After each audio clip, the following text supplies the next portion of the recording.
Hey, man. Neighbors called in a complaint. Yes. തട്ടുകടയില് മുട്ട പുൾസരിക്കുന്ന ഒരാള് അമേരിക്കയിൽ വന്നൊരു ഹോളിവുഡ് സിനിമ ഡയറക്ട് ചെയ്യാന്ന് പറഞ്ഞാൽ അതൊരു പ്രൊഡ്യൂസർ മലയാളി തന്നെ.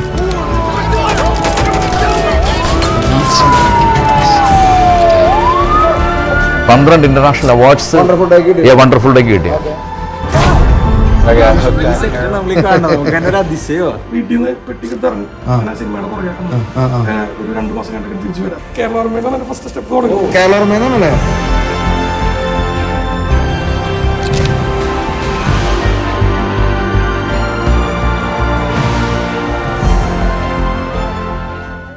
നമ്മളെന്നേ നിങ്ങളുടെ മുമ്പിലേക്ക് എത്തിക്കാൻ പോണ ഒരു സ്റ്റോറിയാണ്. കേരളത്തിലെ തൃശ്ശൂർ എന്ന ജില്ലയിലെ ഒരു തട്ടുകടയിൽ ജോലി ചെയ്തിരുന്ന ഒരാള് അമേരിക്കയിൽ വന്നിട്ട് ഡയറക്ടറായ കഥ. നമ്മള് മലയാളികളുടെ ഒരു പവറാട്ടത്. അഭിമാന നിമിഷം നമ്മൾ കാണിക്കാൻ പോണത്. റൈറ്റ് സൈഡിൽ നമ്മൾ വിചാരിക്കും ഒറിജിനൽ പോലീസ് നമ്മൾ ബ്ലോക്ക് ചെയ്തെന്ന്. ഒറിജിനൽ അല്ലാന്ന് വിചാരിക്കുന്നു. നമ്മളിന്നൊരു ഷൂട്ടിംഗ് ലൊക്കേഷനിലേക്ക് വന്നിരിക്കണ ഒരു വിശേഷം പറയാൻ. ഒരു ഹോളിവുഡ് ഷൂട്ടിംഗ് ലൊക്കേഷനിലേക്ക് ഇന്നത്തെ എപ്പിസോഡിലേക്ക് എല്ലാവർക്കും സ്വാഗതം.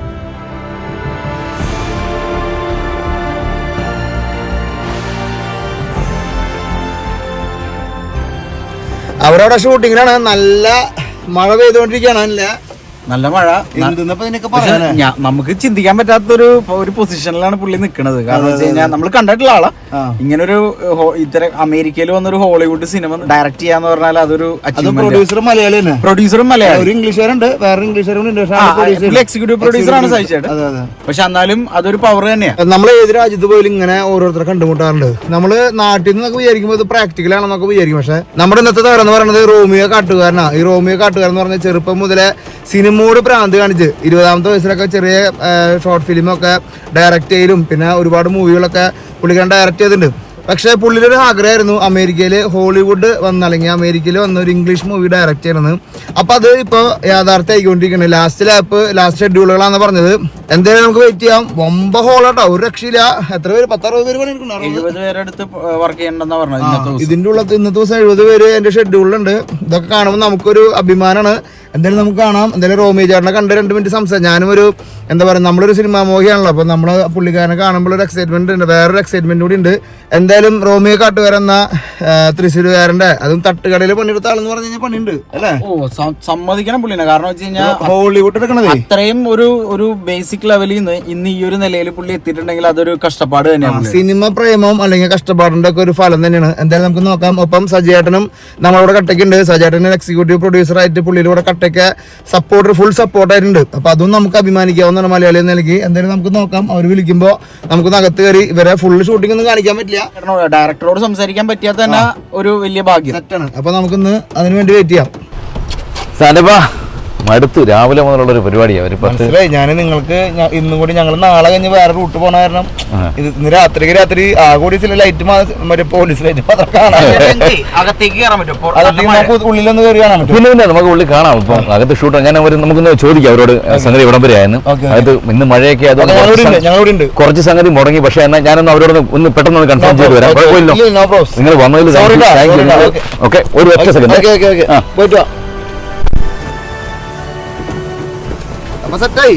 മുത്തേ റെഡിയാണോ? വാ കുട്ടന്മാരെ,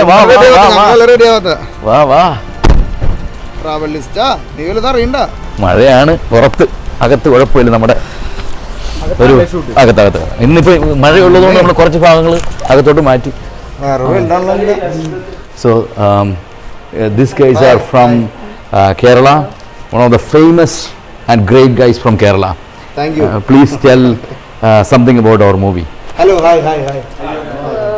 Hi, my name's Karina. I've been working with Romeo for a few months now. I'm his assistant, and it's been very nice filming this thriller movie. നമ്മൾ ഈ മൂവി തുടങ്ങിയിട്ട് 4 മാസത്തോളമായി. Full length shooting. ഇത് അകത്ത് ഇഷ്ടംപോലെ സംഭവങ്ങൾ നടക്കുന്ന സംഭവങ്ങളുടെ ലോകമാണ് ഇവിടെ. പക്ഷെ നമുക്കിപ്പം സ്ഥലപരിമിതി കൊണ്ടും എല്ലാ കാര്യങ്ങളും കൊണ്ടും നമുക്ക് അകത്തോട്ട് പോകാനായിട്ട് പറ്റത്തില്ല. നമുക്ക് സെക്യൂരിറ്റി റീസൺ ഉണ്ട്. നമുക്ക് റോമിയോ നമുക്ക് ഇങ്ങോട്ടൊന്ന് വിളിക്കാം. റോമിയോ കാട്ടുകാരൻ നമ്മുടെ ഡയറക്ടറാണ്, നമ്മുടെ സ്റ്റാറാണ്, നമ്മുടെ എല്ലാം ആണ് റോമിയോ. റോമിയോയുടെ മൂന്നാമത്തെ ഇംഗ്ലീഷ് മൂവിയാണിത്.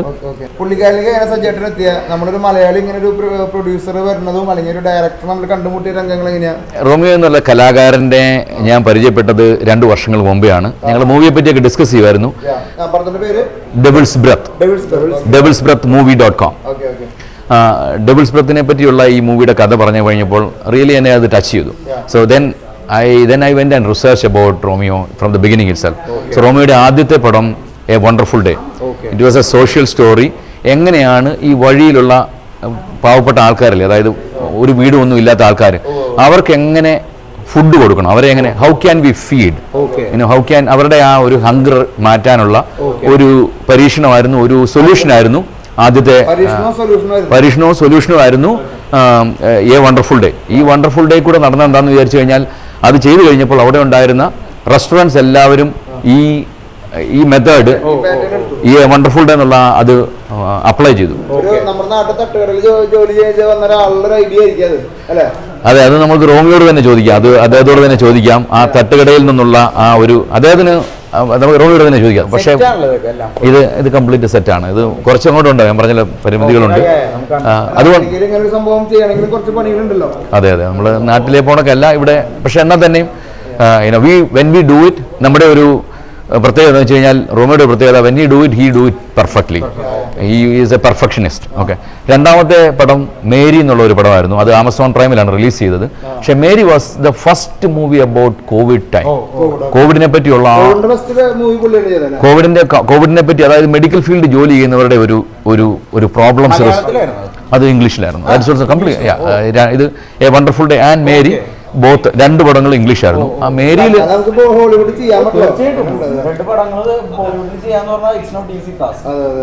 അപ്പോൾ മേരിയിൽ അദ്ദേഹം പറഞ്ഞ ഒരു തീം എന്തായിരുന്നു വെച്ച് കഴിഞ്ഞാൽ, ആസ് എ മെഡിക്കൽ പ്രൊഫഷണൽ, ഇപ്പം നേഴ്സുമാരൊക്കെ നമ്മുടെ കേരളത്തിലുള്ള ഒത്തിരി കേരളത്തിൽ, അതായത് അമേരിക്കയിലെ നമ്മുടെ മലയാളികളെ ഇപ്പം ചിക്കാഗോയിൽ തന്നെ നോക്കിക്കഴിഞ്ഞാൽ almost 65% are medical professionals, nurses, doctors. ആ ഒരു പ്രൊഫഷനിലാണ് കൂടുതലും നമ്മുടെ മലയാളികളുള്ളത്. അപ്പോൾ ആ മലയാളികൾക്ക് കൂടുതൽ കോറിലേറ്റ് ചെയ്യാൻ പറ്റും. പക്ഷേ it was not about a Malayali or anything. It was about ഒരു ഗ്ലോബൽ കൺസെപ്റ്റ് ആയിരുന്നു. പക്ഷെ അന്നത്തെ ഒരു കാലത്തൊക്കെ ഓർക്കുന്നുണ്ടോ നിങ്ങൾ, ഒരു നേഴ്സ് ആശുപത്രിയിൽ നിന്ന് വരുമ്പം നമ്മളവരെ കാണുമ്പോൾ അവർക്ക് പേടിയോ, കോവിഡുമായിട്ട് വരുന്നു.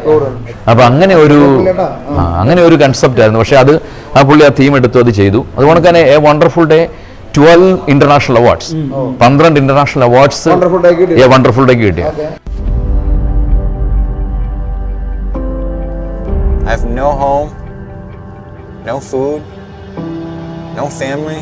My parents got divorced. I got hooked on heroin. So you are the person to steal from us, huh? I want to change. You just have to set some goals and stick with them.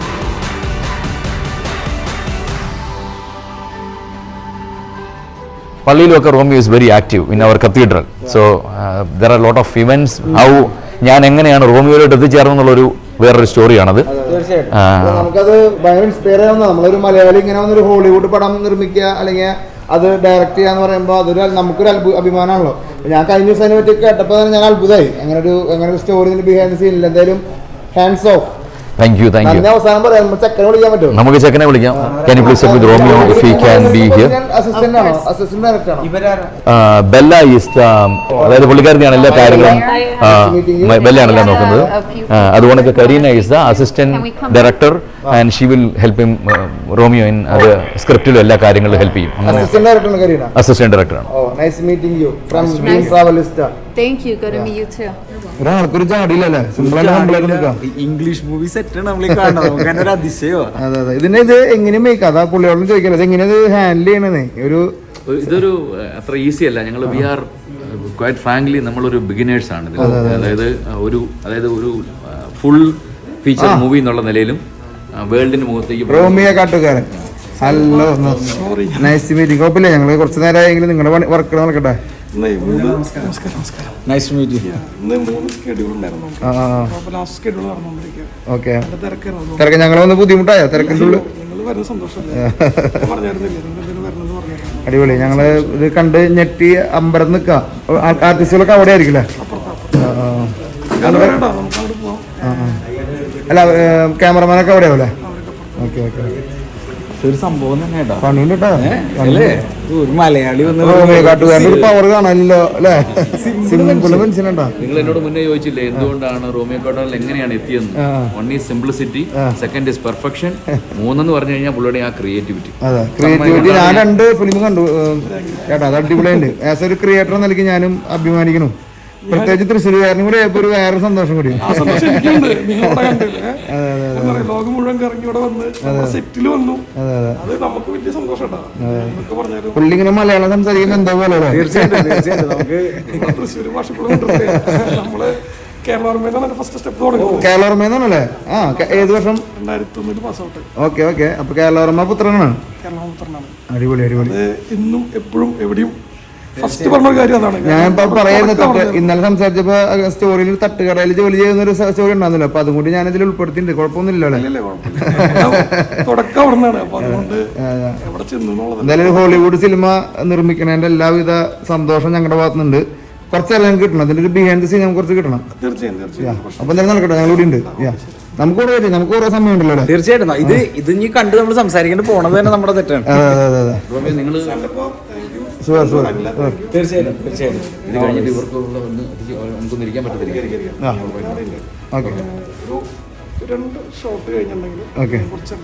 മതി full പോ. വല്ല chance കിട്ടും. അനിലിനെ നമുക്കൊരു എന്താ പറയാ ഒരു Hollywood നടനാക്കിയാലോ? എനിക്ക് ബാംഗ്ലൂരിൽ നിന്ന് ടിക്കറ്റ് വന്നാൽ ഇന്ത്യയിൽ നിന്ന് ടിക്കറ്റ് എടുക്കണം, ബാംഗ്ലൂരിൽ നിന്ന് മതി. ഈ മൂവിക്ക് ശേഷം നമ്മളൊരു 3 പ്രോജക്ട്സ് കൂടെ ഹോളിവുഡ് പ്രോജക്ട്സ് തന്നെ പ്ലാൻ ചെയ്തു. മലയാളികളുണ്ട്, മലയാളികളെ നമുക്ക് ആലോചിക്കാം. അടിപൊളി പോണക്കുള്ള ഒരു ലുക്കുള്ള മേരി സിനിമ ചെയ്തു. അതൊരു നേഴ്സുമാരുടെ കഥയായിരുന്നു. അതിൽ നമുക്ക് മലയാളികൾ കൂടാം. കാരണം ഇവിടെ കൂടുതൽ ഹോസ്പിറ്റലിൽ വർക്ക് ചെയ്യുന്ന ഡോക്ടർമാരും നേഴ്സുമാരൊക്കെ ഇന്ത്യൻസ് ഉണ്ട് ഇഷ്ടംപോലെ. നമുക്ക് അങ്ങനത്തെ ഒരു സിറ്റുവേഷൻ ഒക്കെ വരുമ്പോൾ മാത്രം ഇപ്പൊ നമുക്ക് പോലീസ് എന്ന് പറയുമ്പോൾ നമുക്ക് എന്താ പറയാ മലയാളികളുടെ എപ്പോഴെങ്കിലും ഒരു അവസരം കിട്ടുകയാണെങ്കിൽ നമ്മളെ ഓർക്കാം. നമ്മളും ഇതില് സിനിമയിലെ നമ്മുടെ മൂവിയില് ഇപ്പൊ റോമിയോ പറഞ്ഞ കണക്ക് ഡോക്ടേഴ്സിന്റെ നഴ്സിന്റെ ഒക്കെ സീനില് മലയാളീസ് അല്ലെങ്കിൽ ഇന്ത്യൻസ് നമ്മുടെ മൂവിയിലുണ്ട്. അപ്പം ഇറ്റ്സ് എ പ്യുവർ ഹോളിവുഡ്. അപ്പൊ അതുകൊണ്ട് മാത്രം അതിന്റെ കറക്റ്റ് ആയിട്ട് തന്നെയാണ് നമ്മളെല്ലാം ചെയ്തിരിക്കുന്നത്. പക്ഷെ അദ്ദേഹം വരെ ഉൾപ്പെടുത്തിയിട്ടുണ്ട്. അപ്പൊ പണി നടക്കട്ടെ, ഞങ്ങൾ ഇവിടെ ഉണ്ട്. അതിലും പരിപാടി ഫ്രീ ആയിക്കോട്ടെ. ഷുവർ എന്തായാലും നിങ്ങൾ നടക്കട്ടെ, എന്തോരം പണിന്ന് വെച്ചിട്ടല്ലേ വണ്ടിയിലുള്ളൊക്കെ ഇരിക്കണ്ടേ. ഇതൊക്കെ അഭിനയിക്കുന്ന ആൾക്കാരാണ് വണ്ടിയിലുള്ളത്. ഇപ്പൊ അവർക്ക് അവരുടെ സീനല്ല, അതുകൊണ്ട് ഒരു ബ്രേക്ക് എടുത്തിരിക്കുകയാണ്.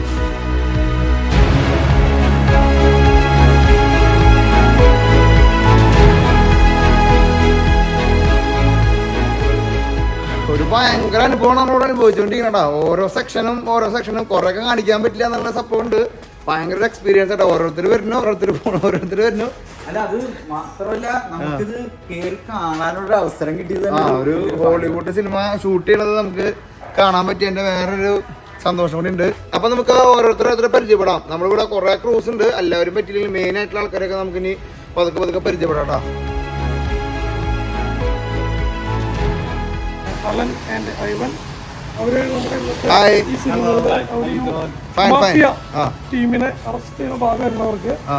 Today we had the privilege to work with Romeo, the director, and Saiji, the producer.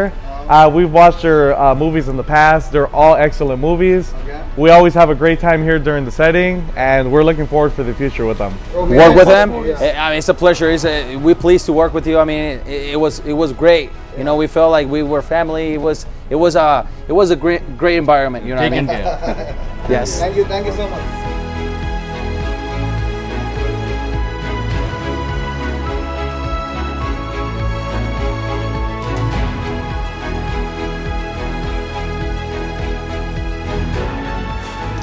Full ആംബുലൻസും വാട്ടർ ടാങ്കും സംഭവങ്ങളൊക്കെ എല്ലാ വണ്ടി ഇതിന്റെ ഉള്ളില് ഓരോന്നിനും വണ്ടി വന്നിട്ടുണ്ടാവില്ല. ബാക്കിൽ ഈ വണ്ടി ഉണ്ടല്ലോ. ഓറല്ല ഇവിടെ ആൾക്കാർ തന്നെയാണല്ലേ. വരണം, എനിക്കൊന്ന് കാണണം. മുത്തുമണി നമസ്കാരം. വേണമെങ്കിൽ കാപ്പി കുടിച്ചാൽ നമുക്ക് കാപ്പിന്റെ കാപ്പി കുടിക്കാം, അതൊന്നും കുഴപ്പമില്ല, നമുക്ക് അതൊന്നും ബോധവരാവുന്ന കേസല്ല. ഇപ്പൊ ചേട്ടനെ കണ്ട ഒരു കാപ്പിയൊന്നും വേണ്ട. അപ്പൊ എന്തായാലും ഭയങ്കര ആദ്യം തന്നെ ഒരു നല്ലൊരു ബിഗ് സൈക്കിന്റെ ഇടയ്ക്കിടയ്ക്ക് തരുന്നെങ്കിലും നമുക്ക് ആ ഒരു ത്രില്ല് വിട്ടുപോയിട്ടില്ല. പഞ്ചുണ്ട്. അതെ അപ്പൊ എന്തൊരു നടക്കണം അവിടെ, അതൊന്നും ശരിക്കും ഞങ്ങൾക്ക് അങ്ങോട്ട് കിട്ടണില്ലേ. ഇവിടെ കുറെ പേര് പോലീസുകാർ പോകുന്ന സംഭവങ്ങളൊക്കെയാണ് നടക്കണത്. എന്താ നടക്കണ? നമ്മുടെ സിനിമയുടെ ഇന്നത്തെ ഒരു 32ാമത്തെ ദിവസത്തെ ഷൂട്ട്. ഇപ്പൊ നമ്മള് പല സ്കെഡ്യൂളായിട്ടാണ്, ഈ സ്കെഡ്യൂൾ ഇന്ന് തീരും. അപ്പൊ ഇനി നമുക്ക് ഓൾമോസ്റ്റ് ഒരു 2 സീനും കൂടി നമുക്ക് ഷൂട്ട് ചെയ്യാനുണ്ട്. ഓക്കെ, 2 സീനും കൂടി. ലാസ്റ്റ് ലാപ്പാണോ? ഓക്കെ. അപ്പോ ഇന്ന് നമ്മൾ ചെയ്യണത് ഒരു മാഫിയ ടീമിനെ അറസ്റ്റ് ചെയ്ത് ചെയ്യുന്ന പരിപാടിയാണ്. സംഭവം. നമ്മുടെ മനസ്സിലുള്ള ചോദ്യം എന്ന് പറഞ്ഞു കഴിഞ്ഞാൽ, എങ്ങനെ ഒരാള് കേരളത്തിൽ നിന്ന് അമേരിക്കയിൽ വന്ന് ഇങ്ങനെ ഒരു ഹോളിവുഡ് സിനിമ പിടിക്കണ അതിനൊരു സ്റ്റോറി ഉണ്ടാവില്ലേ? അതൊന്നും നമുക്ക് അറിയണ്ടേ ചേട്ടാ? എന്ന് വന്നു, എപ്പോ വന്നു, എങ്ങനെ വന്നു, എന്ത് ചെയ്തു, എങ്ങനെ ഇവിടെ എത്തി, അത് മാത്രം അറിഞ്ഞാൽ മതി. നമുക്ക് ആഗ്രഹം നമ്മളെ പിടിച്ചെടുക്കാൻ പറ്റില്ല, സംശയം വിചാരിക്കണ്ട. കാരണം അറിയോ, ഞാൻ സിനിമ ചെയ്യണമെന്ന് പറഞ്ഞിട്ട് നാട്ടിൽ കുറെ അല്ലെങ്കിൽ നടന്നുണ്ട്. അങ്ങനെ ഞാൻ കേരളവർമ്മ കോളേജിൽ പഠിച്ചിരുന്നത്. 2001 പാസ് ഔട്ടായി. അതിനുശേഷം നാട്ടിൽ വെച്ച് കുറെ ചെയ്തിട്ടുണ്ട്. ഇങ്ങനെ കുറെ ഷോർട്ട് ഫിലിം, അന്ന് ടെലിഫിലിം എന്നൊക്കെയല്ലോ പറയാം. ടെലിഫിലിം ഒക്കെ ചെയ്തു. അന്നത്തെ പ്രായത്തിന്റെ കുറെ ചെയ്തു. കേരളവർമ്മ കോളേജിൽ പഠിച്ചു. കോളേജിൽ പഠിച്ചു. അത് കഴിഞ്ഞിട്ട് പിന്നെ സിനിമ പഠിക്കുന്നത് ഭയങ്കര ആഗ്രഹമായിരുന്നു. അപ്പോ അമേരിക്കയിൽ ഒന്ന് പഠിക്കണം, കാരണം ഹോളിവുഡ് ആണല്ലോ നമുക്ക് ആഗ്രഹം. സ്കൂളിൽ തൊട്ട് ഇങ്ങനെ ഹോളിവുഡ് സിനിമകൾ കാണാറുണ്ട്. അപ്പോ അതുകൊണ്ട് ഹോളിവുഡ് ആയിരുന്നു ആഗ്രഹം. ഇവിടെ വന്ന് പഠിക്കണം, എന്ത് ചെയ്യണമെന്ന് അറിയില്ല, അങ്ങനെ പല വഴികൾ അന്വേഷിച്ചു. അന്ന് അങ്ങനത്തെ ആഗ്രഹം എന്ന് പറഞ്ഞു കഴിഞ്ഞാൽ ഒരു അത്ഭുതം തന്നെ. നമുക്ക് ഈ 2010 കാലഘട്ടങ്ങളിൽ ഇങ്ങനെ അമേരിക്കയിലേക്ക് വരണം, ഹോളിവുഡ് സിനിമകൾ ഡയറക്റ്റ് ചെയ്യണം എന്നൊക്കെ ഒരു ആഗ്രഹം വരുമ്പോൾ അത് യാഥാർത്ഥ്യമാവാൻ സാധാരണക്കാരോട് പറ്റില്ല. അതിനെന്ത് ചെയ്തു എന്നറിയോ? നമ്മൾ ഒന്നാമത് അന്നത്തെ പ്രായത്തില് അങ്ങനെ നമ്മളൊക്കെ പിടിച്ചെടുത്താൻ പറ്റില്ല, നമുക്ക് ഉറപ്പുണ്ട്. വിട്ടടിച്ച് പോണതാണ്. പിന്നെ വീട്ടിൽ നിന്ന് പെട്ടിക്കെടുത്ത് ഇറങ്ങും, അങ്ങനെ സിനിമയുടെ പുറകെ. അന്ന് ഒരു 2 മാസം കണ്ടൊക്കെ തിരിച്ചു വരാം കുറയ്ക്കണ സമയത്ത്. അങ്ങനെ ഒരു പോക്ക് പോയതാണ്. അങ്ങനെ ഒരു സുഹൃത്ത് മകൻ അറിഞ്ഞു ഇവിടെ ന്യൂയോർക്ക് ഇന്റർനാഷണൽ ഫിലിം ഇൻസ്റ്റിറ്റ്യൂട്ടിൽ ഒരു കോഴ്സ് ചെയ്യാൻ പറ്റും. അങ്ങനെ ഞാൻ അതിനു വേണ്ടി ട്രൈ ചെയ്തു. ഒരു 2-3 വർഷം എടുത്തു സെറ്റായി പഠിക്കാനുള്ള വിസ കിട്ടാനും പഠിക്കാനൊക്കെ. ഇപ്പോൾ ഓർമ്മയുണ്ട്, ഞാൻ ചെന്നൈയിൽ ഇന്റർവ്യൂ കഴിഞ്ഞിട്ട് ആ വിസ കിട്ടിയിട്ടുണ്ടല്ലോ, വിസ കിട്ടിയെന്ന് പറഞ്ഞിട്ട് പുറത്തിറങ്ങിയിട്ടുള്ള സംഭവം ഉണ്ടല്ലോ, എന്നെ കാലിൽ തന്നെ ഫ്രണ്ടിലേക്ക് വെക്കാൻ പറ്റണ്ടല്ലോ. കാരണം ആ സന്തോഷം കൊണ്ട് അത്രയും സന്തോഷമായിരുന്നു.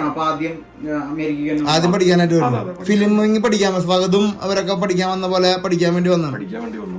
അതിനുശേഷം പിന്നെ അമേരിക്കയില് ഇവിടെ കുറച്ച് സുഹൃത്തുക്കൾ കിട്ടി. അവിടുന്ന് അവര് മുഖേന ഇങ്ങനെ സിനിമ മേഖലയായിട്ട് ബന്ധപ്പെട്ട് നിൽക്കാൻ പറ്റി.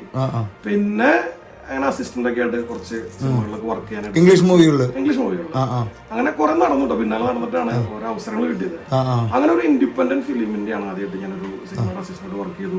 പിന്നെ അങ്ങനെ അത് ചെറിയൊരു ഷോർട്ട് ഫിലിം ആയിരുന്നേ. പക്ഷെ അതൊരു വലിയ വഴിത്തിരിവായി. എനിക്ക് വെച്ചിട്ടുണ്ടെങ്കിൽ കുറെ ആൾക്കാരെ പരിചയപ്പെടാൻ പറ്റിയവര് അമേരിക്കയിലുള്ള ആക്ടേഴ്സ്, ടെക്നീഷ്യന്മാര്, അവര് ത്രൂ കുറെ ഡയറക്ഷൻ കിട്ടി. അങ്ങനെ പോകുന്നുള്ളത് അങ്ങനെ പോയി.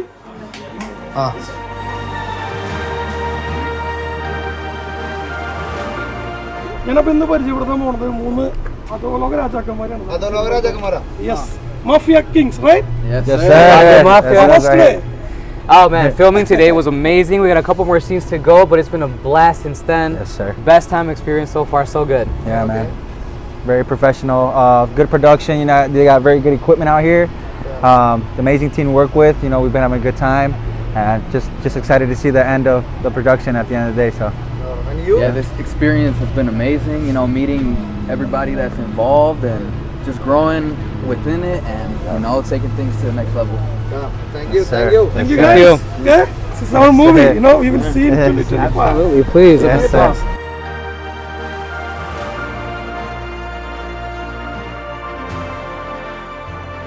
Sorry, Tom. അത് കുഴപ്പമില്ല. ഇടയ്ക്ക് ആൾക്കാർ ഇങ്ങനെ വന്നും പോയി നിൽക്കുന്നുണ്ട്.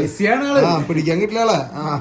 അല്ല, ഇന്ന് ഞാൻ പറഞ്ഞില്ലേ അവസാന ഇതായതുകൊണ്ടാണ് തിരക്കായിരുന്നു. അങ്ങനെ ഷോർട്ട് ഫിലിമിലൊക്കെ ഇവിടെ ഡയറക്റ്റ് ചെയ്തു. ഷോർട്ട് ഫിലിം ഞാൻ എന്നിട്ട് അവിടെ നിന്ന് പറഞ്ഞില്ലേ ആ ഒരു ഷോർട്ട് ഫിലിമില് വർക്ക് ചെയ്യാൻ പറ്റിയത് കൊണ്ട് കുറെ കണക്ഷൻസ് കിട്ടി. പിന്നെ അതായിരുന്നു നമ്മുടെ ഒരു ഗൈഡൻസ്. അവര് കുറെ നല്ല ആൾക്കാരെ കിട്ടി. അവര് നമുക്ക് കുറെ കണക്ഷൻസ് കിട്ടി. അങ്ങനെ പിന്നെ ഇതിന്റെ പിന്നാലെ പിടിച്ചു. ഒരു 4-5 വർഷം എടുത്തു എന്റെ ആദ്യത്തെ ഒരു സിനിമയുടെ. Thank you very much. Yeah, thank you so much. See you next time. Thank you. Sounds good. Thank you. Yeah, sounds good. Superman. Yeah, he looks like Superman. Yeah, Superman. Thank you. ഓരോരുത്തർ shed വൈകിട്ടേ. അവരുടെയൊക്കെ shoot കഴിഞ്ഞു പോയി. Thank you boys. Thank you. Sure. രാത്രി 12 മണി ഇരിക്കണെന്നുള്ള നമുക്കറിയുള്ളൂ. ഞങ്ങള് വൈകിട്ട് 6 മണിക്ക് വന്ന ആൾക്കാരാ. പക്ഷെ കുഴപ്പമില്ല, നമുക്ക് മുത്തിനെ കാണാനായിട്ട് ഈ സമയം വരെ വെയിറ്റ് ചെയ്യണ വന്നു, എന്നാലും കുഴപ്പമില്ല. അപ്പോ എന്നിട്ട് ന്യൂയോർക്കിൽ പഠിച്ചു, അല്ലെങ്കിൽ ഇത് കഴിഞ്ഞ് സിനിമകളൊക്കെ എടുത്തു. പിന്നെ എന്താണ് ഈ ഹോളിവുഡ് സിനിമ ഡയറക്ട് ചെയ്യണം? ഇതില് ആദ്യത്തെ സിനിമ വണ്ടർഫുൾ ചെയ്യുന്ന സമയത്ത് നമ്മൾ ആദ്യമായിട്ട് ചെയ്യേണ്ടതാണ്. പുതിയ രാജ്യം, പുതിയ സംസ്കാരം. അപ്പൊ ഞാൻ ഇവിടുത്തെ 1-2 ആൾക്കാരോട് സ്ക്രിപ്റ്റ് ചെയ്തിട്ട് ഞാൻ ഹാപ്പി അല്ല. അപ്പോ എന്റെ ഒരു സബ്ജക്ട് ഉണ്ട്. ഞാൻ തന്നെ എഴുതാൻ തീരുമാനിച്ച് ഞാൻ ആദ്യം മലയാളത്തിൽ എഴുതിയിട്ട് ഞാനും എന്റെ വൈഫും കൂടി അത് ഇംഗ്ലീഷിലാക്കിയിട്ട് പിന്നെ നമ്മളത് ഇവിടുത്തെ ഒരു 2 ആക്ടേഴ്സിനെ ഹയർ ചെയ്തിട്ട് അവരെ കൊണ്ട് അഭിനയിപ്പിച്ചിട്ടാണ് ഞാൻ ആ സ്ക്രിപ്റ്റ് പൂർത്തിയാക്കിയത്.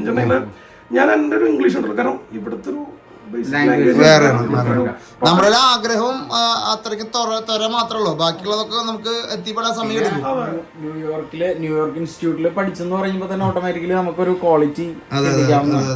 അതുകൊണ്ട് അങ്ങനെയാണ് നമ്മുടെ വണ്ടർഫുൾ ചെയ്തത്. അതിന് നമുക്കൊരു 14 അവാർഡുകൾ പല രാജ്യങ്ങളിൽ കിട്ടി. അതൊരു മോട്ടിവേഷനായി, ഭയങ്കര മോട്ടിവേഷനായി. പിന്നെ നമ്മള് മേരി എന്ന് പറഞ്ഞ സിനിമ ചെയ്തു. മേരി ആമസോൺ പ്രൈമിൽ റിലീസ് ചെയ്യാൻ പറ്റി. അപ്പൊ അത് ആ സമയത്ത് കോവിഡിന്റെ സമയത്ത് കൊണ്ട് അധികം സിനിമകളും ഉണ്ടായിരുന്നില്ല, ഭയങ്കര റീച്ചായി. അപ്പോ അത് കഴിയുമ്പോൾ നമ്മൾ തീരുമാനിച്ചതാണ് ഒരു കൊമേഴ്സ്യൽ, അതായത് ഇവിടുത്തെ ഒരു തിയേറ്ററിലേക്ക് വേണ്ടിട്ട്. അന്ന് തിയേറ്റർ കടവായിരുന്നു, അതുകൊണ്ടാണ് നമ്മൾ റിലീസ് ചെയ്ത് തിയേറ്ററിലേക്ക് വേണ്ടിട്ട് സിനിമ ചെയ്യണം. അതിന്റെ സ്ക്രിപ്റ്റ് എഴുതാണെങ്കിൽ 1 വർഷം എടുത്തു. പക്ഷെ എന്താ പറയാ, ഗംഭീരമായിട്ട് വന്നു. നമ്മള് ആർട്ടിസ്റ്റുകളെ സെലക്ട് ചെയ്യാനായിട്ട് തന്നെ നമുക്ക് പ്രീ പ്രൊഡക്ഷൻ നമുക്ക് അടുത്ത പ്രാവശ്യം കേരളത്തിൽ കുറച്ച് ആൾക്കാരെ കൊണ്ടുവന്ന് ഹോളിവുഡിൽ അഭിനയിപ്പിക്കണം അല്ലേ? നമുക്കറിയോ, നമ്മുടെ എന്റെ മനസ്സിൽ എപ്പോഴും നമ്മുടെ ബേസ് നാട്ടിൽ നിന്നാണ്. അപ്പൊ പല സബ്ജക്റ്റുകൾ വരുമ്പോഴും നമുക്ക് നാടായിട്ട് ബന്ധപ്പെട്ട അങ്ങനത്തെ ടച്ച് ഉണ്ടാവും പല കാര്യങ്ങളും.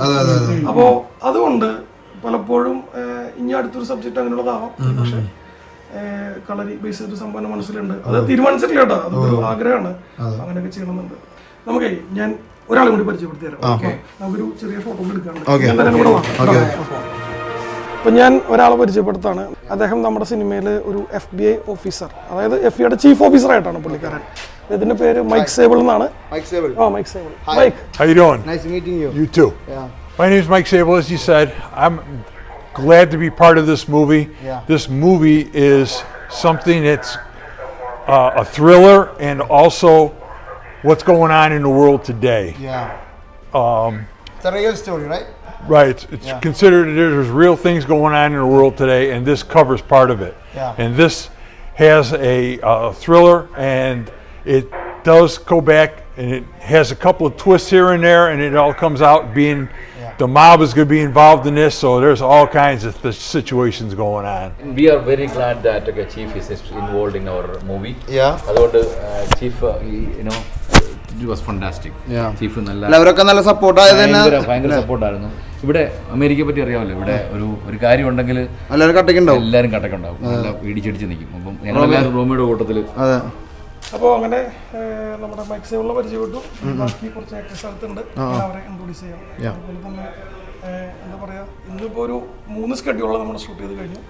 അതിന്റെ നല്ല രീതിയിൽ നടന്നു. കുറച്ച് മുടക്കുകളൊക്കെ ഉണ്ടെങ്കിലും മഴ പെയ്ത കാരണം ഞങ്ങൾ നേരെ വൈകി വരാം, മഴ കാരണം. തന്നെ കുറച്ച് ആക്ടേഴ്സ് എത്താൻ കുറച്ച് ലേറ്റ് ആയി. കാരണം ഷിക്കാഗോ അറിയാലോ, ട്രാഫിക്കില് ഏറ്റവും മുമ്പിൽ നിൽക്കണം. ഡിലേ വന്നു, ബാക്കിയെല്ലാം അടിപൊളിയായിട്ട് തന്നെ. അടിപൊളി.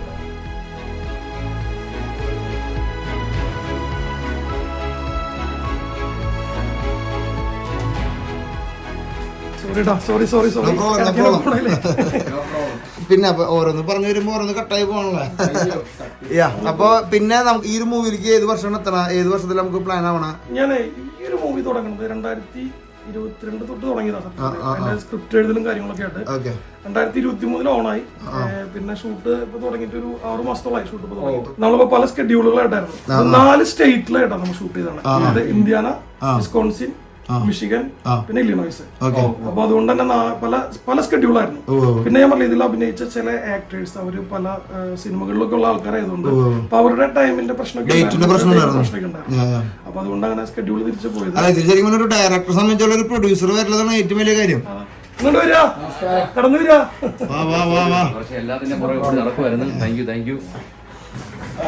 എന്നിട്ട് അപ്പൊ അദ്ദേഹം വന്നു.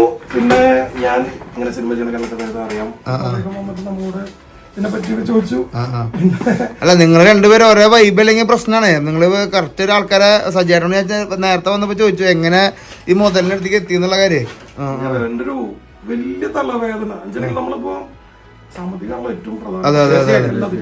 അല്ല, ഒരു ബോളിവുഡ് സിനിമ എന്ന് പറയുമ്പോൾ അത് മാത്രം ഉണ്ടല്ലോ. മലയാള സിനിമയുടെ 3 ബഡ്ജറ്റും വരും. സാധാരണ പറയുമ്പോഴാണ് 3 അമേരിക്കയിൽ ഷൂട്ട് ചെയ്യുമ്പോൾ പിന്നെ പ്രത്യേകിച്ച് പറയാൻ വേണ്ട. അദ്ദേഹം വന്ന് കൂടാണ്ട് നമുക്ക് കുറച്ച് ഇദ്ദേഹത്തിലേക്ക് കുറച്ച് നല്ല ഇൻവെസ്റ്റേഴ്സും വന്നു. അങ്ങനെ നമ്മുടെ സിനിമ വേറൊരു ലെവലിലേക്ക് നമുക്ക് എത്തിക്കാൻ പറ്റി.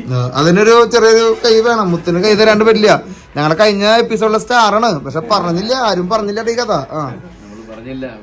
ആരും അറിഞ്ഞില്ല. എന്ത് തോന്നുന്നു ഈ പടത്തിൽ വർക്ക് ചെയ്തിട്ട് സജേട്ടനെ? ഈ പടം നിങ്ങൾ കണ്ടു നോക്കണം. ഇതിന്റെ ഒരു ക്വാളിറ്റി, അതിന്റെ ഒരു ക്രാഫ്റ്റ് അറിയാമെന്നുണ്ടെങ്കിൽ. അപ്പൊ ഞാൻ റോമിയോട് കൂടെ ചേരാനുള്ള കാരണം തന്നെ ഇദ്ദേഹത്തിന്റെ ഒരു ക്രാഫ്റ്റ് ആണ്. അതായത് ഞാൻ 2 പടങ്ങളെ പറ്റി മുന്നേ പറഞ്ഞല്ലോ, wonderful day and Mary. Both are highly talented. ഈ മൂവി ആണെങ്കിൽ തന്നെയും അത് ഞങ്ങൾ വളരെ ബുദ്ധിമുട്ടി കഷ്ടപ്പെട്ട്, ഇവിടുത്തെ ഒരു ഫീൽഡ് എന്ന് പറഞ്ഞാൽ അത്ര ഈസി അല്ല ഒരു കാര്യം ഇതുപോലുള്ള ഫീൽഡിൽ കാര്യങ്ങൾ ചെയ്യാണെന്ന് പറഞ്ഞു. അപ്പം വലിയ സ്റ്റുഡിയോകളുമായിട്ട് കിടപിടിക്കുന്ന രീതിയിൽ ഒരു പടം ചെയ്യണമെന്നുണ്ടെങ്കിൽ അതേപോലെ അത് ക്വാളിറ്റിയിലും അല്ലെങ്കിൽ അതിന്റെ ഒരു ക്രാഫ്റ്റിലും നോ കോംപ്രമൈസ്. അദ്ദേഹത്തിന്റെ ഒരു സ്റ്റൈൽ അതാണ്. അതായത് എല്ലാ ഒരു കാര്യം വേണമെന്നുണ്ടെങ്കിൽ അതെ, ഒരു 4-5 എണ്ണം ഇത്രയും അറിയില്ല. ഞങ്ങളുടെ ഡയറക്ടേഴ്സിനുള്ള ചെറിയൊരു പ്രശ്നമല്ലേ? 3.5 കോടി ജനങ്ങളിലേക്ക് ലോകത്തുള്ള 740 കോടി ജനങ്ങളിലേക്ക് എത്തുമ്പോൾ അതിൻ്റെതായ ടെൻഷനും അതിൻ്റെതായ റിസ്ക്കും അതിൻ്റെതായ മാർക്കറ്റും ഉണ്ടല്ലോ. നമ്മളിപ്പോ ഇതിന് ഈ ഒരു സിനിമ വിൽക്കുകയാണെങ്കിലും അല്ലെങ്കിൽ അതിനെ നമ്മളൊരു ഹോളിവുഡ് സിനിമയിലേക്ക് അല്ലെങ്കിൽ ഒരു ഹോളിവുഡ് കാറ്റഗറിയിലേക്ക് മാറ്റുമ്പോൾ ഒരു മലയാള സിനിമ അല്ലെങ്കിൽ ഇന്ത്യയിലുള്ള തമിഴ് അല്ലെങ്കിൽ അതൊക്കെ വിട്ടിട്ട് 10 കോടി അല്ലെങ്കിൽ 20 കോടിയിൽ നിന്ന് മാറ്റി 740 കോടി ജനങ്ങളിലേക്ക് ഇത് എത്തിക്കാൻ പോകണം. അപ്പൊ അതിൻ്റെതായ ഒരു ടെൻഷൻ ഇതിലുണ്ട്. അപ്പൊ അതൊരു വലിയൊരു ചലഞ്ച് തന്നെ ആയിരിക്കും. ഇതിന്റെ പുറകെ ഓടാനായിട്ട് ഞങ്ങൾ രണ്ടുപേരാണ് മെയിൻ ആയിട്ടുള്ളത്. അതിന്റെ കൂടെ we have A set of team. പക്ഷെ എന്താ തന്നെയും നമുക്ക് വിചാരിച്ചത് നമുക്ക് വേണമല്ലോ. അതെ, പിന്നെ മൂവിയിൽ ഒരു 150ഓളം ആർട്ടിസ്റ്റുകൾ ഈ നമ്മുടെ ഈ ആർട്ടിസ്റ്റുകളും ഉണ്ടായിരുന്നു. പിന്നെ നമ്മുടെ ഹെൽപ്പ് ചെയ്യാനായിട്ടുള്ള ക്രൂ എന്ന് പറഞ്ഞു കഴിഞ്ഞാൽ with post production 20 to 50, 20 active people and പിന്നെ ബാക്ക്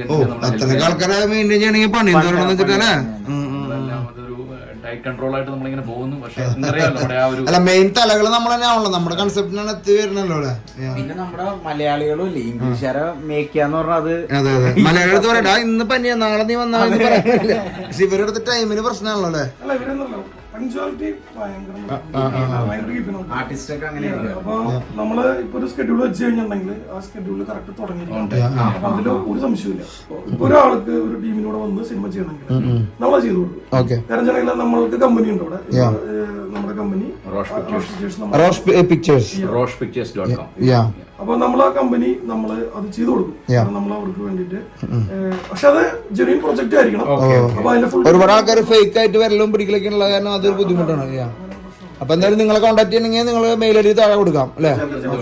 ഈ ഒരു പ്രൊജക്ട് ഇപ്പൊ നമ്മൾ കാണുമ്പോൾ ഫുള്ള് പോലീസുകാരും സംഭവങ്ങളൊക്കെയാണ്. ഇതിന്റെ ഒരു നേച്ചറിനെ പറ്റി പറയാൻ 2 വാക്ക് പറയാൻ പറ്റുമോ ഈ ഒരു പ്രൊജക്ടിനെ പറ്റിട്ട്? ഇതൊരു സസ്പെൻസ് ത്രില്ലറാണ്. ഓക്കെ. അതായത് ഇവിടെ അമേരിക്കയിൽ ഏറ്റവും കൂടുതൽ നടക്കുന്ന ഒരു സംഭവമാണ് ചൈൽഡ് മിസ്സിംഗ്.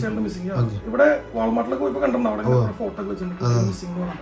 അപ്പൊ അതിനെ ബേസ് ചെയ്തൊരു സംഭവമാണ്. പക്ഷെ അത് അന്വേഷിച്ച് പോണ ഒരു ഓഫീസറും പിന്നെ അയാള് അറിയാതെ വേറൊരു ട്രാക്കിലേക്ക് പോകുന്നതും ട്രക്ക് മാഫിയ അങ്ങനെയൊക്കെ വരുന്ന ഒരു സംഭവമാണ്. ഒരു സസ്പെൻസ് ത്രില്ലറാണ്. ഈ ഒരു സിനിമയ്ക്ക് പുറമെ ഇത് കഴിയുന്നതോട് കൂടിയിട്ട് വേറൊരു എന്തെങ്കിലും പ്ലാൻ ഉണ്ടോ? അല്ലെങ്കിൽ വേറെ നാട്ടിലാണോ അതോ യുഎസിൽ വീണ്ടും ഒരു സിനിമ എടുക്കാനായിട്ടുള്ള പ്ലാൻ ഉണ്ടോ? നമ്മളിപ്പോ 3 പ്രോജക്ട്സ് റോമിയോയുടെ മൈൻഡിലുണ്ട്. ഹോളിവുഡിലും അല്ലെങ്കിൽ നമ്മുടെ ഇന്ത്യയിലും ടോട്ടൽ മാർക്കറ്റുള്ള മൂവീസ് ആണ് ഞങ്ങൾ പ്രൊഡ്യൂസ് ചെയ്യാനായിട്ട് പ്ലാൻ ചെയ്തിരിക്കുന്നത്. അപ്പൊ അതിന് ഞങ്ങൾ അടുത്തൊരു ഇൻവെസ്റ്റ്മെന്റ് ലൈനിലോട്ട് ഞങ്ങൾ പോകുന്നു. Script is getting ready. അല്ല, ഈ ഇൻവെസ്റ്റ്മെന്റ് എന്നൊക്കെ പറയുമ്പോൾ ചെറിയ കളികളല്ലേ, നമുക്ക് വലിയ ഗെയിമുകൾ കളിക്കേണ്ടി വരും അല്ലേ? പക്ഷെ ഇതിനകത്തുള്ള റിട്ടേൺസ് എന്ന് പറഞ്ഞു കഴിഞ്ഞാൽ അതുപോണക്കുള്ള ഒരു നേരത്തെ പറഞ്ഞ 740 കോടി ജനങ്ങളിലേക്കാണ് അത് പോണേ. അപ്പൊ എന്തായാലും സന്തോഷം. ഞങ്ങൾക്ക് ഇങ്ങനെ നിങ്ങളെ വന്ന് കവർ ചെയ്യാൻ ഇന്നത്തെ ഷൂട്ടിങ്ങിന്റെ തിരുനേരം വൈകുന്നേരം ഇന്നലെ ഒരു പ്രത്യേകതയും കൂടി എനിക്ക് പറയാനുള്ളത് ഇംഗ്ലീഷ് സിനിമ നമ്മൾ പറയുമ്പോൾ നമ്മുടെ മനസ്സിൽ പെട്ടെന്ന് നമ്മൾ ചിന്തിക്കും ഇതിപ്പോ ഫാമിലി ആയിട്ട് കാണാൻ പറ്റുന്ന സിനിമയാണോ, എന്റെ മക്കളുടെ ഒപ്പം കാണാൻ പറ്റുന്ന സിനിമ. കാരണം എഫ് വേർഡ്, ന്യൂഡിറ്റി അങ്ങനെയൊക്കെ പലതും വരും അല്ലെ. ഇത് മാക്സിമം ഒഴിവാക്കിക്കൊണ്ട് ഇപ്പൊ അറിയാതെ ആണെങ്കിൽ ഇവിടുത്തെ ഒരു കോമൺ ആയിട്ട് അറിയാതെ പെട്ടെന്ന് എഫ് വേർഡ് ആൾക്കാർക്ക് വരാറുണ്ട്. അതുപോലും ശ്രദ്ധിച്ച് അതില്ലാതെ അത്രയും എന്താ പറയാ സീരിയസ് ആയിട്ട് നമ്മൾ അത് ശ്രദ്ധിച്ചുകൊണ്ട് ചെയ്തിട്ടുള്ളതാണ്. ആര് വന്നാലും ഇപ്പൊ നമ്മുടെ സിനിമയ്ക്ക് നിങ്ങളെ കൂടെ ഫാമിലി ആയിട്ട് കാണാം. ആക്ഷൻ സസ്പെൻസ് ത്രില്ലർ കൊച്ചു ഗ്രാൻഡ് കിഡിന്റെ കൂടെ ഇരുന്ന് കാണാവുന്നതിന് ബ്ലഡ് ഉണ്ടോ? അല്ല ഇംഗ്ലീഷ് ആകുമ്പോ കുറച്ചൊക്കെ വേണം, അല്ലെങ്കിൽ പറ്റില്ല. കുറച്ച് നിർബന്ധം. വയലൻസിനെ അതിനുവേണ്ടി പർപ്പസിൽ ചെയ്ത വയലൻസ് അല്ല, ആ സിറ്റുവേഷൻ അനുസരിച്ച് നമ്മൾ കൊണ്ടുവരുന്നത്. ഓക്കെ, അപ്പൊ എന്തായാലും സന്തോഷം. എല്ലാവിധ ആശംസകളും. നമ്മുടെ ഒരു മലയാളി എന്ന നിലയ്ക്ക് നിങ്ങളെല്ലാവരും നമ്മൾക്ക് പ്രൗഡ് മൊമെന്റ് ആയിട്ട് കാണുന്നു. ഇനിയുള്ള ഫിലിം അല്ലെങ്കിൽ ഇനിയുള്ള പ്രൊജക്റ്റിലൊക്കെ ഭംഗിയാവട്ടെ. ഏതെങ്കിലും പടത്തിൽ അനിലൊരു റോള് കൊടുത്തോളോ. എല്ലാവരും ഞങ്ങളുടെ മൂവി കാണുക. ഞങ്ങൾ 2 മലയാളികളാണ്. മലയാളികളെ നിങ്ങളൊക്കെ പ്രോത്സാഹിപ്പിക്കുക. കാരണം ഇതുകൊണ്ടൊക്കെയുള്ള ഒരു ചലഞ്ചിങ് ആയിട്ടുള്ള പ്രോജക്ട്സ്, അതും അമേരിക്കയില് ചലഞ്ചിങ് ആയിട്ടുള്ള പ്രോജക്ട് എടുക്കുമ്പോൾ നിങ്ങളുടെ സഹകരണമൊക്കെ ഉണ്ടെങ്കിൽ മാത്രമേ ഞങ്ങൾക്ക് വലുതാൻ. Thank you. അപ്പൊ റോമിയോ കാട്ടുകാരൻ തട്ടുകടയിൽ നിന്ന് അമേരിക്കയിലെ ഡയറക്ടറായ കഥ എന്ന് പറയുന്ന കഥയ്ക്ക് അങ്ങനെ ഒരു പേരുണ്ട് കേട്ടോ, അല്ലെ? അതാണ് അതിന്റെ കഥ. തട്ടുകടയിൽ നിന്നും ഹോളിവുഡിലേക്ക്. ആ തട്ടുകടക്ക് മുട്ട പൊരിച്ച കൈപൊള്ളില്ല. അപ്പൊ കൂട്ടൊരുമ്പളെ കിട്ടല്ലോ. അപ്പൊ എന്തായാലും നല്ലൊരു ദിവസമായിരുന്നു ഞങ്ങളെ സംബന്ധിച്ചോളം. ഇപ്പൊ ഒരു 7 മണിക്കൂറായി ഇവിടെ വന്നിട്ട് ഞങ്ങള് 6-7 മണിക്കൂർ വെയിറ്റ് ചെയ്യാൻ വന്നാലും കുഴപ്പമില്ല. നല്ല രീതിയിൽ നമുക്ക് ഇത് കവർ ചെയ്യാൻ പറ്റി. ഈ ഒരു ഹോളിവുഡ് സെറ്റും പിന്നെ കുറച്ച് സെക്ഷൻ നമുക്ക് കാണിക്കാൻ പറ്റില്ല, സെക്യൂരിറ്റി റീസൺ ഒക്കെ ആയ കാരണം. ഇതിൽ കുറച്ച് പോരായ്മകളൊക്കെ ഉണ്ടെന്ന് എനിക്കറിയാം. പക്ഷെ നമുക്ക് അടുത്തൊരു പ്രൊജക്ടിന്റെ ഭാഗമായിട്ട് കാണിക്കാം അല്ലേ? ഒരു സെക്യൂരിറ്റി പ്രോബ്ലം. ഷുവർ എന്തായാലും മൂവിയുടെ പ്രൊമോയ്ക്കും അല്ലെങ്കിൽ ഈ മൂവിയുടെ ചെലവില്ല. അടുത്ത ചെലവായിട്ട് പറയാം ഞങ്ങള്. ചേട്ടാ ഡോളേഴ്സ് എറിഞ്ഞോ ഞങ്ങള് വരുന്ന പറയാം. എന്തൊക്കെ പറഞ്ഞാലും അനിലിനെ ഞങ്ങൾ അടുത്തതിൽ ബുക്ക് ചെയ്തു. ഓ ചെക്കൻ. അപ്പൊ ഇന്നത്തെ വീഡിയോ നിങ്ങൾക്ക് ഇഷ്ടപ്പെടുന്നു വിചാരിക്കണോ? ഒരു സാധാരണക്കാരൻ അല്ലെങ്കിൽ ഒരു തട്ടുകടയിൽ നിന്ന് ജോലി ചെയ്ത ആള് അമേരിക്കയിൽ വന്ന് ഡയറക്ടറായി ഒരു മൂവി ഹോളിവുഡ് സിനിമ ഡയറക്ട് ചെയ്തു എന്നുള്ളൊരു സന്തോഷ വാർത്തയും ആ ഒരു കഥ നിങ്ങളുടെ മുമ്പിലേക്ക് എത്തിച്ചു. നാളെ അടുത്ത അതിഗംഭീരമായ വീഡിയോ ആയിട്ട് വരുന്നു. ടീം ട്രാവലേഴ്സ് വരും. ഇന്നത്തെ വീഡിയോ നിങ്ങൾക്ക് ഇഷ്ടപ്പെട്ടെങ്കിൽ എല്ലാവരും ലൈക്ക് ചെയ്യുക, ഷെയർ ചെയ്യുക, കമന്റ് ചെയ്യുക. നമ്മുടെ ചാനൽ ആദ്യമായിട്ട് കാണാന്ന് വെച്ച് കഴിഞ്ഞാൽ സബ്സ്ക്രൈബ് ചെയ്യാൻ മറക്കരിക്കോ, ബെൽ ബട്ടൺ അമർത്താൻ മറക്കരിക്കോ. എല്ലാ സംഭവങ്ങളും ചെയ്തോട്ടാ. ട്രാവലിസ്റ്റ.